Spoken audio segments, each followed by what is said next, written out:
It has now been a couple months since the PlayStation 5 Pro initially came out, and ever since that November 7th release date, I bought one day one, and that $700 price tag was not cheap. This was a very substantial gadget price tag. It's probably one of the most expensive pieces of tech I've ever bought. And a question I see very often in the comment section is, hey, you review games, you primarily play on PlayStation, do you regret buying it? And now that I've sat down with it, now that I've had a chance to beat a lot of games and pop a lot of platinums and spend a lot of time with it, I think I really love the Pro more and more, but it still just doesn't feel worth it. And I want to explain why.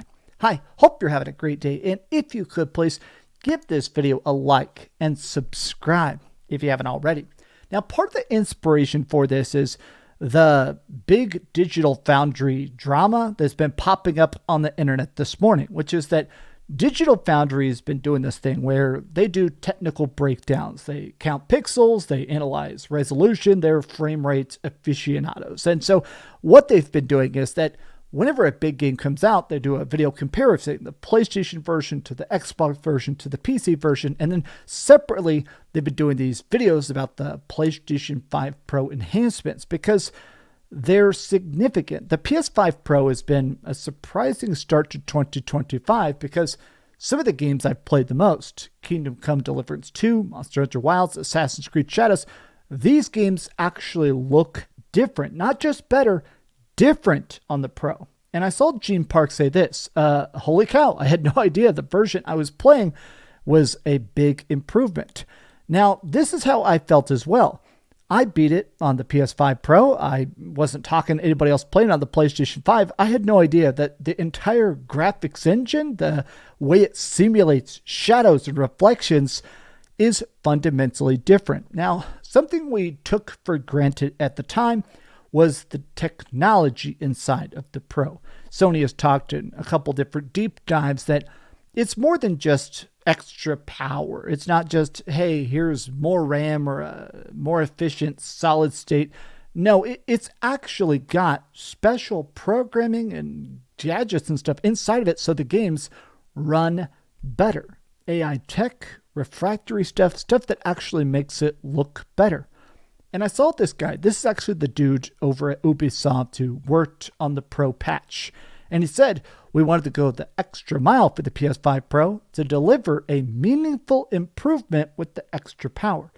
Now, I've noticed people starting to say, maybe it's time.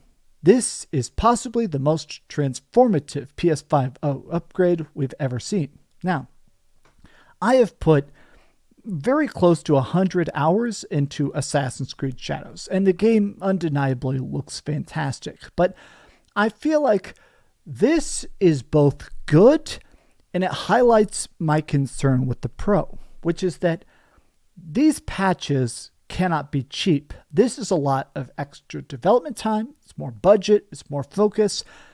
And my concern is that I have no idea how good or bad the PS5 Pro is selling. It could be selling terrible. It could have bombed. I actually haven't seen any digits thus far. And my concern is the fact that companies are currently investing in the Pro because they've been working on these patches for months, if not years. People have had that PS5 Pro dev kits for a bit. And so when they're making this version of the game, it's because they probably expect that the Pro is going to be a substantial chunk of the audience. But what happens if the PS5 Pro sold 1 million units? Say there's 80 million PS5s and 1 million PS5 Pros. Are they really going to invest this amount of effort, the Assassin's Creed Shadow, rather, transformative PS5 Pro performance? They're probably not. They're probably going to boost it a bit, make it look a little bit better, spruce it up. But my concern is that the Pro, if it doesn't become more successful or if it doesn't hit that bottom bar of needs, my concern is that the Pro upgrades are going to become less and less substantial, and I'm basically just going to have an overpriced PS5. But I want to go back to the fact that I do feel like it's been cool to me that some companies have been going back and making pro patches. Like we saw that for the Silent Hill remake. We saw this for, randomly, I don't know why, but what is this? The Harry Potter Hogwarts Legacy got a PS5 Pro upgrade that made the water and shadows, and especially the walls, the lights, the shadows, they look way, way, way different. Now, obviously, you're seeing a screen recording of a upload on Twitter, uploaded to YouTube. So yeah, you're kind of getting a diminishing returns effect. But trust me when I say that everybody's played this, these upgrades are interesting, they're noticeable, but I feel like what I wanted most with the Pro that has been fulfilled successfully is better frame rate. I have always hated that so many games require, hey, pick good frame rate or pick good resolution. You get one or the other. Do you want to play it at freaking 4K 30 FPS or do you want to play it at 1080p 60 FPS? And I hated that. And the reason I got the Pro is because I want to be able to have quality visuals with good performance. And I feel like the Pro, for me, has fulfilled that. I do think that, especially when you see games like right here, this is obviously,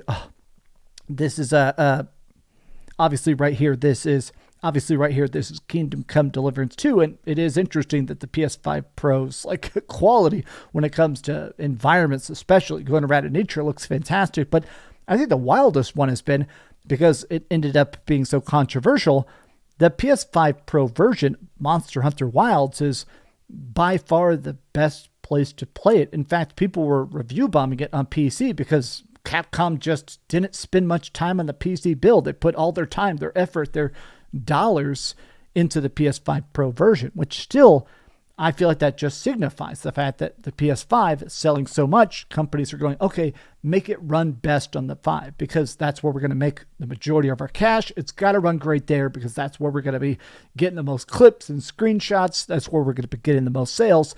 Also, really focus on the Pro.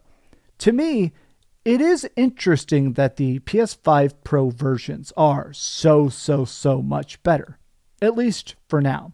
It feels like there's this bit of excitement for the PS5 Pro kind of bubbling up months later, where maybe it'll start to be more successful now, but I see people saying, honestly, it almost looks like looking at a PlayStation 4 game to a PlayStation 5 game. It's weird. I've said before that ray tracing and the AI technology inside of the Pro is going to be the true jump we'll see going forward. And this is what it looks to be a part of. Months into having my PlayStation 5 Pro, I like what it's doing. When I get those upgrades, when I get those benefits, when I get to see the changes of the Pro actually paying off, I like it. I still feel like that $700 price tag is just way too damn much. I know that both Xbox and PlayStation have talked about this new audience of premium gamers, but maybe I'm a skepticist, but I just don't believe there are that many people that want to optionally spend more. I think there are some people that are like, I have a Pro, I'll trade it in, or I have a PS5, I'll trade it in and get the Pro for how many hundreds of dollars difference. But I know there are some people out there like me that only game on one platform predominantly and they want to buy the best version of it. But I just feel like making it cost so much means that it will never be something that the average gamer can get. And to me, that does suck. I don't know. When I'm making videos, I'm trying to talk to you guys as a person of, okay, here is exactly what you're going to get. And as cool as these upgrades are, it does feel a bit weird that, I mean, let's face it, 99% of people can't afford a PS5 Pro. But I mean, some people laugh at that and say, oh, a gaming PC of great quality is $2,000. How can you not afford a $700 console? I don't know. I don't want to compare the pricing because yes, you can make $5,000, $8,000, $10,000 PC with the craziest, most photorealistic graphics and mods and stuff. Everyone knows PC gaming is better. I'm saying that for the PlayStation console experience, I do still wish that Sony would find some way to make this less prohibitively expensive, because I do want the Pro to be successful enough that we keep getting Pro patches of this quality. But these have just been some off-the-cuff thoughts. How do you feel about the PlayStation 5 Pro? Are you still waiting to possibly get one? Do you think we'll get a price drop? Let me know your thoughts in the comments down below. If you enjoyed this video, be sure to give it a like, subscribe if you haven't already, and please keep dreaming. And also, thanks to everybody that watched the Assassin's Creed video yesterday. That one, that was almost 100 hours of work total to get that video out. So I very much appreciated all the likes and views on that. Thanks so much for watching that video. If you want to see something else, you can always click this link to see what I put up last, or, subscribe and see what's coming up next. Also, I promise that whatever I do, it'll try not to suck.